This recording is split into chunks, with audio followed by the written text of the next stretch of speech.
ಎಲ್ಲ ಹೆಂಡ್ತಿದಿರ್ಗೂ ಅವ್ರ ಗಂಡನ ಮೇಲೆ ಒಂದೇ ಒಂದು ಕಂಪ್ಲೇಂಟ್ ಇರುತ್ತೆ. ಏನು ಅಂತ ಹೇಳಿದ್ರೆ ಮದುವೆಗಿಂತ ಮುಂಚೆ ನನ್ನ ಗಂಡ ನನಗೆ ತುಂಬಾ ಟೈಮ್ ಕೊಡ್ತಾ ಇದ್ದ. ಆದರೆ ಮದುವೆ ಆದಾದಮೇಲೆ ನನಗೆ ಟೈಮೇ ಕೊಡ್ತಾ ಇಲ್ಲ. ಯಾವಾಗಲೂ ವರ್ಕ್ ವರ್ಕ್ ವರ್ಕ್ ಅಂತಲೇ ಹೇಳ್ತಿರ್ತಾರೆ ಅಂತ ಹೇಳ್ತಾರೆ.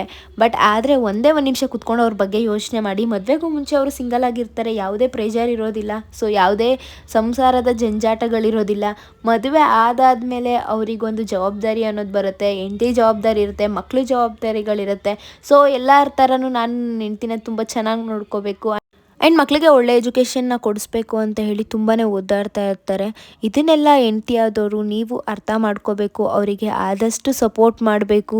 ಸೊ ಫಿನಾನ್ಷಿಯಲಿ ಸಪೋರ್ಟ್ ಮಾಡೋದಕ್ಕೆ ಆಗಿಲ್ಲ ಅಂದರೂ ಮೆಂಟಲಿ ಆದರೂ ಸಪೋರ್ಟ್ ಮಾಡಬೇಕು. ಅವರು ಸುಸ್ತಾಗಿ ಮನೆಗೆ ಬಂದಿದ ತಕ್ಷಣ ಖುಷಿಯಿಂದ ನಾಲ್ಕು ಮಾತಾಡ್ಬಿಡಿ. ಅವ್ರಿಗೂ ಕೂಡ ತುಂಬ ಖುಷಿ ಆಗುತ್ತೆ. ಮುಂಚೆ ನಾನು ಅಷ್ಟೇ ಚಿಕ್ಕ ಚಿಕ್ಕ ವಿಷಯಕ್ಕೆಲ್ಲ ಜಗಳ ಮಾಡ್ತಾಯಿದ್ದೆ. ಬಟ್ ಆದರೆ ಕಾಲಕ್ರಮೇಣ ಕಳೀತಾ ನನಗೂ ಕೂಡ ಎಲ್ಲ ಅರ್ಥ ಆಗೋಕ್ಕೆ ಶುರುವಾಯಿತು. ಸೊ ಗಂಡನಿಗೆ ಹೆಂಡ್ತಿನೇ ಆಗಬೇಕು, ಹೆಂಡ್ತಿಗೆ ಗಂಡನೇ ಆಗಬೇಕು. ನಾವು ಎಷ್ಟೇ ಕಿತ್ತಾಡಿದ್ರು ಜಗಳ ಮಾಡಿದ್ರು ನಮ್ಮಲ್ಲೇ ಇರಬೇಕು. ಸೊ ಮೂರನೆಯವ್ರ ಬಾಯಿಗೆ ಹೋದರೆ ನಮ್ಮ ಸಂಸಾರನೇ ಆಡ್ಕೊಳ್ಳೋದಕ್ಕೆ ಶುರು ಮಾಡ್ತಾರೆ. ಅಂತ ಒಂದು ಅವಕಾಶನ ನಾವು ಕೊಡಬಾರ್ದು.